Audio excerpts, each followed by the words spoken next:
মুহররম মাস হিজরি বর্ষের প্রথম মাস। এ মাসের সবচেয়ে বড় তাৎপর্যের বিষয় হলো এটা সম্মানিত 4 মাসের একটা। সম্মানিত মাস কয়টা ভাই? 4টা। কি কি? জিলকদ, জিলহজ, মুহররম, এই 3টা হলো ধারাবাহিক। জিলকদ, জিলহজ এবং মুহররম বছরের 11তম, 12তম আর প্রথম, এই 3টা মাস। আর চতুর্থ মাসটা হলো রজব ও মুদার, আল্লাযী বাইনা জুমাদা ও শাবান, জুমাদাস সানি এবং শাবানের মধ্যবর্তী রজব মাস। এই 4টা মাসকে আল্লাহ তাআলা কোরআনে কারিমে সম্মানিত 4 মাস বলেছেন। সম্মানিত 4 মাস উপলক্ষে সাধারণ ভালো কাজগুলো, রুটিন যে ভালো কাজগুলো আছে সেগুলো নিয়মিত করা, এক্সট্রা কোনো ভালো কাজের নির্দেশনা নাই। আর গুনাহ থেকে বেশিরভাগ বেঁচে থাকতে হবে, কারণ আল্লাহ বলেছেন যালিকা দ্বীনুল কাইয়্যিম ফালা তাজলিমু ফিহিন্না আনফুসাকুম। সম্মানিত মাসগুলোতে তোমরা নিজেদের প্রতি অবিচার করবা না, অর্থাৎ পাপাচার করবা না। অন্য সময় তো পাপাচার করা যাবেই না, এই মাসে বিশেষভাবে পাপাচার থেকে বেঁচে থাকার চেষ্টা করতে হবে। এখন এই যে জিলহজ যাচ্ছে, মুহররম আসছে, দুইটাই কিন্তু সম্মানিত মাস। এই সম্মানিত মাস উপলক্ষে আমার রুটিনে কোনো পরিবর্তন হয়েছে কিনা? রুটিনে পরিবর্তন দূরে থাকুক, আপনি একবারও মনে করেছেন কিনা একটা সম্মানিত মাস আমি অতিক্রম করছি, এটা আপনার মাথায় একবারও আসছে কিনা? যদি না আসে তাহলে আপনি আল্লাহর দেয়া সম্মানিত মাসের সম্মান দিলেন না। এজন্য আমাদের অন্তত এই ধারণাটা মাঝে মধ্যে জেগে উঠতে হবে মনের মধ্যে যে আমরা সম্মানিত মাস ক্রস করছি, অতিক্রম করছি। তাহলে মুহররম মাস সম্মানিত মাসের ভিতরে সবচেয়ে সম্মানিত মাস। নবী করিম সাল্লাল্লাহু আলাইহি ওয়াসাল্লাম এই মাসের একটা বিশেষ করণীয় স্থির করেছেন, সেটা হলো বেশি বেশি নফল রোজা রাখা। মুহররম মাসে বেশি বেশি রোজা রাখা। তিনি বলেছেন আফদালুস সিয়ামি বা'দা রমাদান শাহরুল্লাহিল মুহররম। সহিহ মুসলিমের হাদিস যে রমজানের পর আল্লাহর কাছে সবচেয়ে উত্তম রোজা হলো আল্লাহর মাস মুহররম মাসের রোজা। এই জন্য এই মাসে বেশি বেশি আমরা নফল রোজা রাখবো ইনশাআল্লাহ। এই মাসের তাৎপর্য আরেকটা কারণ হলো এই মাসে আশুরা আছে, অর্থাৎ মুহররমের 10 তারিখটা বিশেষ তাৎপর্য পূর্ণ একটা দিন, যেদিনে আল্লাহ তাআলা মূসা আলাইহিস সালামকে মুক্তি দিয়েছেন ফেরাউনের বাহিনীর বিপরীতে, এবং নবী সাল্লাল্লাহু আলাইহি সাল্লাম সেই ঘটনায় আল্লাহর কৃতজ্ঞতা আদায় করে মূসা আলাইহিস সালামের সপক্ষে তিনি আল্লাহর কাছে সিয়াম পালন করেছিলেন, এবং আশুরার দিনে রোজা রাখার ফলে 1 বছর পূর্বের গুনাহ মাফ হয়ে যায়। এবং আশুরার সাথে আরো একদিনে রোজা রাখে 9 অথবা 11 মুহররম, 10 তারিখে তো বটেই, তার সাথে 9 তারিখ অথবা 11 তারিখ প্লাস করে 2টা রোজা রাখা হলো সুন্নাহ। এটা হলো মুহররম মাসের করণীয়, সারা মাসে বেশি রোজা রাখা, আশুরার রোজা রাখা বিশেষভাবে, আর সম্মানিত মাস হিসাবে এ মাসের সম্মান দিয়ে চলা, এ হলো মুহররম মাসের করণীয়। এর বাইরে মুহররম মাসকে ঘিরে আমাদের দেশে তাজিয়া মিছিল, শোক মিছিল সহ নানাবিধ কার্যক্রম আমাদের চোখে পড়ে, এগুলোর সাথে কোরআন বা সুন্নাহর কোনো সম্পর্ক নেই, এগুলো মন গড়া এবং বেদাত। যেই দিনে আশুরার দিনে রোজা রাখার কথা বলা হয়েছে সেই দিনে লাল ডেক বসায় যদি খিচুড়ি খায় তাহলে সুন্নাহর খেলাফ কাজ হবে, আরো সে কাজটি আমাদের দেশে হচ্ছে। সুন্নাহর প্রচলন নাই, বেদাতের প্রচলন আছে। আল্লাহ আমাদেরকে বুঝার তৌফিক দান করুন। হিজরি সন, নবী করিম সাল্লাল্লাহু আলাইহি সাল্লামের হিজরতকে কেন্দ্র করে যে সনের গণনা আরম্ভ হয়েছে সেই সনটাকে বলা হয় হিজরি সন। আর গোটা পৃথিবীর মানুষের কাছে অতি পরিচিত আরেকটা সন হলো ঈসাই সন বা খ্রিস্টীয় সন, যেটাকে আমরা ইংরেজি সন বলে জানি। আসলে ইংরেজি সন না, এই সনটার নাম আসলে কি?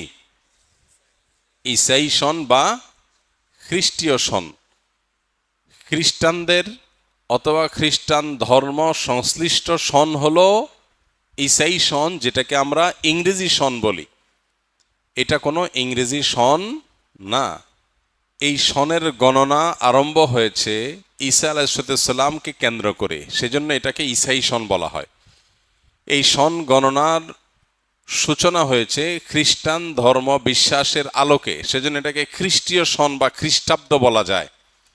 কিন্তু এর সাথে ইংরেজির কোনো সম্পর্ক নেই, ফলে এটাকে ইংরেজি সন বলা মোটা দাগে ভুল, যেটা আমরা করি। একটা ধর্মীয় সনকে আমরা সেকুলার সনে পরিণত করেছি। খ্রিস্টীয় সন, ঈসাই সন, এটা কোনো সেকুলার সন না, এটা একটা কোন সন? ধর্মীয় একটা সন। যেই সনের সাথে সম্পর্ক কিসের? ঈসা আলাইহিস সালামের। খ্রিস্টান মানুষ ধর্মের মানুষদের মতে, তাদের বিশ্বাস মতে ঈসা আলাইহিস সালামের জন্মের সনটাকে প্রথম ধরে এরপরে 2-3 গনতে গনতে আজ 2026-এ এসে পৌঁছেছে। তো এই সন গণনাটা মূলত খ্রিস্টান ধর্ম বিশ্বাসকে কেন্দ্র করে বা খ্রিস্টানদের ধর্মীয় ইস্যুকে কেন্দ্র করে, সেজন্য এটা খ্রিস্টীয় সন, খ্রিস্টান ধর্মের মানুষের বিশ্বাস কেন্দ্রিক সন। এটাকে জেনারেলাইজ করে আমাদের সবার কাছে এটাকে সহজে গলদকরণ করা হয়েছে কি বলে? ইংরেজি সন বলে। মানে এই সমাজে যখন মানুষ নিজেকে অনেক সভ্য, শিক্ষিত, স্মার্ট, অনেক বেশি সচেতন মনে করে, সেই সমাজে এরকম মোটা দাগে একটা ভুল আমরা বয়ে বেড়াচ্ছি, যেটা খুবই হাস্যকর। আর যে সনটার ব্যাপারে প্রশ্ন এসছে সেটা হলো হিজরি সন। হিজরি সন হলো মূলত নবী করিম সাল্লাল্লাহু আলাইহি সাল্লামের হিজরতকে ঘিরে যেই সন এর গণনা শুরু হয়েছে সেটা হলো হিজরি সন। হিজরি সনকেও আমরা অনেকে না জেনে না বুঝে আরবি সন বলি। আমরা অনেকে এটাকে কি বলি? আরবি সন বলি। হিজরি সনের সাথে আরবি কোনো সম্পর্ক নেই, বরং আরবদের নিজস্ব একটা সন আছে, সেগুলোর মাসের আলাদা নাম আছে। হিজরতের যে সনটা, হিজরতকে ঘিরে যে সনটার গণনা শুরু হয়েছে, এটা হয়েছে মূলত খলিফাতুল মুসলিমিন ওমর ইবনুল খাত্তাব রাদিয়াল্লাহু তাআলা আনহুর শাসন আমলে। এটার সূচনার ঘটনা হলো ওমর রাদিয়াল্লাহু তাআলা আনহুর শাসন আমলে বিভিন্ন রাষ্ট্রীয় চিঠি বিভিন্ন এলাকার গভর্নররা তার কাছে যখন পাঠাতেন, কোনোটাতে দেখা থাকতো শাবান। তো একবার একটা চিঠিতে এরকম মাসের নাম লেখা আছে, মাসের নাম লেখা আছে শাবান। তো ওমর রাদিয়াল্লাহু তাআলা তখন বললেন যে এই চিঠি কি এই যে চলমান শাবান এটার, নাকি যে শাবান গত হয়েছে সেটার? আমরা কিভাবে বুঝবো? কারণ সে যুগে এক এলাকা থেকে আরেক এলাকা চিঠি যেতে দিনকে দিন মাসকে মাসও লেগে যেত, বিভিন্ন অসুবিধা হইতে পারত। আর অফিসিয়ালি এই চিঠিটা নথিভুক্ত হবে বা সংরক্ষিত থাকবে এটা কোন শাবান সেটা লেখা নাই, তাহলে সময়টা ঠিক বোঝা কঠিন। তখন ওমর রাদিয়াল্লাহু তাআলা আনহু সাহাবা ইকরামের সাথে পরামর্শ করলেন যে একটা সনের প্রবর্তন যদি আমরা না করি, তাহলে সেক্ষেত্রে শুধু মাসের নাম দিয়ে যে কোনো চিঠি পত্র বা এ জাতীয় কাগজ ইত্যাদি এগুলোকে সঠিক সময়কে সংরক্ষণ করা কঠিন। তখন সবাই সিদ্ধান্ত দিলেন যে হ্যাঁ, একটা সন গণনা শুরু হওয়া উচিত, আমাদের মুসলমানদের জন্য একটা সন গণনা শুরু হওয়া উচিত। খেলাফতে রাশেদার, খোলাফায়ে রাশেদার শাসন কার্য পরিচালনা সুষ্ঠুভাবে করবার প্রয়োজনে, সময়ের সঠিক গণনার প্রয়োজনে একটা সন গণনা শুরু হওয়া দরকার। এই সিদ্ধান্তে যখন সবাই উপনীত হলো, তখন প্রশ্ন আসলো যে কোন ঘটনাকে কেন্দ্র করে সন গণনা শুরু হবে। খ্রিস্টানরা যেরকম ঈসা আলাইহিস সালামের জন্মের বছরকে এক ধরে, এরপরে 2, 3, 4, 5 গুনতে গুনতে আজ এ পর্যন্ত এসেছে। আমরা মুসলমানরা আমরা যখন সন গণনা শুরু করব, আমরা কোথা থেকে শুরু করব? অনেকে অনেক মতামত দিলেন, এক একজন এক এক মতামত দিলেন। কেউ অনারবীয় বিভিন্ন কৃষ্টি, কালচার, সভ্যতা সেগুলোকে সামনে রেখে সন গণনার কথা বললেন। কেউ নবী করিম সাল্লাল্লাহু আলাইহি সাল্লামের নবুয়ত লাভের বছরকে এক ধরে তারপর থেকে সন গণনার কথা বললেন। এরকম আরো একাধিক মতামত দেয়া হলো। নবী করিম সাল্লাল্লাহু আলাইহি সাল্লামের জন্মের বছরকে এক ধরে তারপরে সন গণনা শুরু করা যেতে পারে, তার নবুয়ত লাভের বছরকে এক ধরে তারপরে 2, 3, 4 গুনতে গুনতে সন গণনা শুরু করা যেতে পারে। অনেকগুলো মতামতের মধ্যে খলিফাতুল মুসলিমিন ওমর ইবনুল খাত্তাব রাদিয়াল্লাহু তাআলা আনহু তিনি নবী সাল্লাল্লাহু আলাইহি সাল্লামের হিজরতের বছরকে, মক্কা থেকে হিজরত করে মদিনায় আসার বছরকে এক ধরে সন গণনার এই মতটাকে তিনি পছন্দ করলেন এবং এটার উপরে সাহাবায়ে কেরাম সিদ্ধান্ত নিলেন যে হ্যাঁ, আমরা হিজরতের সন থেকে সন গণনা শুরু করব। সেই থেকে শুরু হয়েছে হিজরি সন। বাংলা সন যেটা প্রচলিত আছে এটাও হিজরি সনের আরেকটা ভার্সন। এটার ইতিহাস আমরা নিশ্চয়ই অনেকে জেনে থাকবো যে সম্রাট আকবরের শাসন আমলে যখন খাজনা তোলা হতো, তখন চান্দ্রবর্ষের আলোকে খাজনা তুলতে গিয়ে কিছু জটিলতা তৈরি হলো। তখন শুধুমাত্র হিজরি সনটাকেই কনভার্ট করে সেটাকে সৌরবর্ষে রূপান্তর করে সন গণনা শুরু হলো। ফলে বাংলা সন এবং হিজরি সনের মধ্যে আমরা দেখি যে কাছাকাছি অবস্থান আছে। সামান্য যেটুকু পার্থক্য হয়েছে এটুকু সোলার এবং লোনার বর্ষের কারণে, চন্দ্র এবং সূর্যের বর্ষের কারণে। তো খোলাসা এবং নির্যাস কথা হলো যে হিজরি সনের গণনা এটি শুরু হয়েছে ওমর রাদিয়াল্লাহু তাআলার শাসন আমলে, আর শুরু হয়েছে নবীজির হিজরতের ঘটনাকে কেন্দ্র করে। এখানে একটা মজার প্রশ্ন আছে। সে প্রশ্ন হলো, নবী করিম সাল্লাল্লাহু আলাইহি সাল্লামের জীবনে এত কিছু থাকতে হিজরত থেকে কেন হিজরি সনের গণনা শুরু হলো? হিজরত আপাত দৃষ্টিতে এটা কি কাঙ্ক্ষিত বিষয় না অনাকাঙ্ক্ষিত? অনাকাঙ্ক্ষিত। কেন অনাকাঙ্ক্ষিত? মানুষ নিজের মাতৃভূমিতে বসবাস করবে, এটাই তো স্বাভাবিক। নিজের মাতৃভূমি ছেড়ে আরেক দেশে চলে যেতে হচ্ছে, এটা কি স্বাভাবিক ঘটনা? সাহাবা একরাম নবী করিম সাল্লাল্লাহু আলাইহি সাল্লামের সাথে মক্কা থেকে হিজরত করে এসেছেন কোথায়? মদিনায়। তাদের মাতৃভূমিতে তাদেরকে থাকতে দেয়া হয়নি, তাদেরকে দেশান্তরিত হতে বাধ্য করা হয়েছে। তারা দেশান্তরিত হয়েছেন, হিজরত করেছেন। এটা কি প্রত্যাশিত ছিল? তাহলে একটা দুঃখজনক ঘটনাকে কেন্দ্র করে হিজরি সনের গণনা কেন শুরু হলো? মানুষ কি দুঃখের ঘটনাকে স্মরণীয় করে রাখতে চায় না সুখের ঘটনাকে? কি বলেন? আনন্দের ঘটনাকে স্মরণ করিয়ে রাখতে চায় নাকি বেদনার ঘটনাকে? বেদনাকে স্মরণ করে রাখতে চায় মানুষ। বেদনা মানুষ ভুলতে চায়, দুঃখের ঘটনা মানুষ ভুলতে চায়, মানুষ স্মরণ করতে চায় না। স্মরণ করতে চায় কোনটা? আনন্দের ঘটনা। এই জন্য জন্ম দিবস উদযাপন হয়, অবশ্য আজকাল মৃত্যু দিবস উদযাপন হয়, বিবাহ বার্ষিকী উদযাপন হয়, যদিও আজকাল বিবাহ বিচ্ছেদ নিয়েও উদযাপন হয়। কিয়ামত নিকটবর্তী হয়ে গেছে, মানুষ অনেক উদ্ভট এবং হাস্যকর কাজও করবে। বাকি সাধারণ আমাদের সমাজ ব্যবস্থায়, আমাদের সাধারণ জীবনযাত্রা আমরা দেখি আনন্দের ঘটনাকে মানুষ বারবার স্মরণ করে মজা পায়, দুঃখের ঘটনা মানুষ ভুলতে চায়। সেখানে সাহাবীরা নবী সাল্লাল্লাহু আলাইহি সাল্লামের জীবনে নবুয়ত লাভের বছর, আনন্দের বছর, বদরের যুদ্ধের বিজয় আনন্দের বছর, এরকম কোন একটা আনন্দের ঘটনাকে কেন্দ্র করে সন গণনা শুরু না করে একটি বেদনার ঘটনাকে কেন্দ্র করে সন গণনা শুরু করেছেন কেন?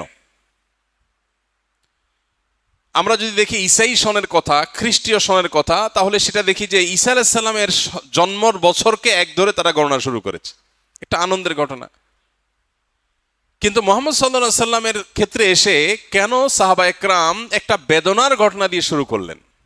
উত্তর হলো, হিজরত আপাত দৃষ্টিতে বেদনা হলেও হিজরত হলো কিয়ামত পর্যন্ত আগত মুসলমানদের জন্য সবচেয়ে বড় প্রেরণার নাম। কিভাবে প্রেরণা? কারণ হিজরত আমাদেরকে স্মরণ করিয়ে দেয়, কঠিন সময়ে যদি তোমাকে তোমার মাতৃভূমি ত্যাগ করে চলে যেতেও হয়, তোমার প্রতি জুলুম করে তোমাকে যদি দেশান্তর করেও দেওয়া হয়, আল্লাহর সন্তুষ্টি চিত্তে যদি তুমি সেই কাজটাকে বরণ করো, মেনে নাও, আর তুমি যদি সত্যের উপরে অটল অবিচল থাকো, তাহলে অচিরেই তুমি আবার সেই ভূমিতে ফিরে আসবে। হিজরত সেই শিক্ষা, সেই প্রেরণা, সেই স্মরণ আমাদেরকে করায়। সেই জন্য সাহাবা একরাম হিজরতকে স্মরণীয় করে রাখবার চেষ্টা করেছেন। আপাতদৃষ্টিতে দেখা যায় হিজরতের মাধ্যমে সাহাবা একরাম এক এলাকা থেকে আরেক এলাকায় রিফিউজিদের মতো আশ্রয় নিতে হয়েছে, কিন্তু আমরা দেখেছি হিজরতের পরের ইতিহাসটা বিজয়ের ইতিহাস। ইন্নামা আল উসরে ইউসরা। কঠিন সময় যখন যায় আমরা বিচলিত হয়ে যাই, কিন্তু কঠিন সময়ের পরেই যে সুসময় আসে এটা হিজরত আমাদেরকে বলে দিয়েছে। হিজরতের পরে দ্বিতীয় হিজরি সনেই আমরা দেখেছি বদরের মতো ঐতিহাসিক বিজয় আল্লাহ তাআলা দিয়েছেন। মাত্র 6 থেকে 7 বছর যেতে না যেতেই আল্লাহ মক্কা বিজয়ের মতো ঘটনা দিয়েছেন। মাত্র 10 বছরের মধ্যে পৃথিবীর পট পরিবর্তন করে দিয়েছেন। যেটা মক্কায় থেকে 13 বছরে হয় নাই, সেটা মদিনায় 10 বছরে তার চাইতে বহুগুণ অগ্রসর হয়েছে। এমনকি আল্লাহ আয়াতও নাজিল করেছেন, ইযা জাআ নাসরুল্লাহি ওয়াল ফাতহ। আল্লাহর সাহায্য এবং বিজয় যখন আসবে, দেখবে মানুষ দলে দলে ইসলামে আল্লাহর দ্বীনে দাখিল হচ্ছে। তাহলে হিজরতের পরেই এটি ঘটেছিল। এজন্য কোনো বেদনা বিধুর অধ্যায় বাহ্যিক দৃষ্টিকোণ থেকে কোনো পরীক্ষা, এটা ইমানদার কখনো এটাতে ভেঙে পড়া উচিত নয়। হিজরত আমাদেরকে সেই শিক্ষা দেয়। কঠিন সময়ের পরে সুসময় আসে, প্রয়োজন শুধু সবরের, প্রয়োজন শুধু ধৈর্যের, প্রয়োজন শুধু অপেক্ষার, প্রয়োজন শুধুমাত্র সঠিক ট্র্যাকে নিজেকে টিকিয়ে রাখার। কিয়ামত পর্যন্ত আগত ইমানদারদের জন্য হিজরতের চেতনা, হিজরতের শিক্ষা, এটা দৈনন্দিন জীবনে, দিনী জীবনে, সামগ্রিক জীবনে বারবার মানুষের জীবনে প্রয়োজন। এই জন্যই সাহাবা একরাম হিজরতের এই ঘটনাকে স্মরণীয় করে রাখবার জন্য হিজরি সনের গণনা শুরু করেছেন হিজরতের ঘটনা থেকে। আল্লাহ আমাদেরকে এই সন থেকে যে অনুপ্রেরণা, হিজরতের ঘটনা থেকে যে প্রেরণা আমাদের গ্রহণ করা দরকার, সেটা গ্রহণ করার তৌফিক দান করুন। হিজরি সনের হিসাব সংরক্ষণ করা ফরজে কিফায়া। হিজরি সন কখন আসে কখন যায়, কোন মাস কখন শুরু হয় কখন শেষ হয়, এই সন গণনা করাটা ফরজে কিফায়া। কারণ ইমাম ফখরুদ্দিন রাজি রাহিমাহুল্লাহর একটা উক্তি আছে, এই উক্তি সমস্ত ফোকায়ে কেরামেরই।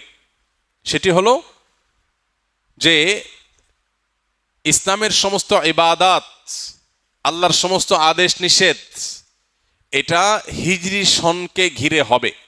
জাকাতের হিসাব যে বছরকে কেন্দ্র করে হবে সেটা হলো চান্দ্রবর্ষ, হিজরি বর্ষ। সৌরবর্ষকে হিসাব করে জাকাতের হিসাব ক্যালকুলেশন করা যাবে না। ঠিক একইভাবে আমরা সিয়াম, রমাদান, ঈদ, ঈদুল ফিতর, ঈদুল আজহা, তারপরে জিলহজের প্রথম দশক, মুহররম, আশুরা, এসব আমলগুলোর উদযাপন, এই আমলগুলো আমরা বাস্তবায়ন করব যেই সনকে ফলো করে, সেটা হলো চান্দ্রবর্ষ, হিজরি বর্ষ, সৌরবর্ষ না। যেহেতু আমাদের ইবাদত এই বর্ষকে ঘিরে, এই সনকে ঘিরে সম্পন্ন করতে হবে, সেজন্য এই সনের হিসাব রক্ষা করাটা ফরজে। কোনো মুসলমান সমাজে কেউ যদি এটার হিসাব সংরক্ষণ না করে, সবাই গুনাহগার হবে। তো এই জন্য শুধুমাত্র জাতীয় চাঁদ দেখা কমিটির উপরে ন্যস্ত না করে আমাদের কর্তব্য দিনী প্রতিষ্ঠানগুলো থেকে মুসলমান হিসাবে আমরা অন্তত হিজরি সনের হিসাবটা রাখবো ইনশাআল্লাহ। এখন কোন মাস চলছে জানো? জিলহজ। আজকে কয় তারিখ কেউ কি জানি? ইনফ্যাক্ট আমি নিজেও জানি না। আজকে কয় তারিখ ভাই? 25। হ্যাঁ, শেষের দিকে আমরা আছি এটুকু জানি, কিন্তু এক্সাক্ট তারিখটা আমরা জানি না। এটা একটা ত্রুটি আমাদের, আমাদের এটা একটা ত্রুটি। আমরা চেষ্টা করব ইনশাআল্লাহ হিজরি সনের তারিখ কখন আসে কখন যায় ঠিক রাখবার। আমাদেরকে চাঁদের 13, 14, 15 এই 3 দিনে রোজা রাখার নির্দেশ করেছেন নবী করিম সাল্লাল্লাহু আলাইহি ওয়াসাল্লাম, যে 3 দিনকে বলা হয় আইয়া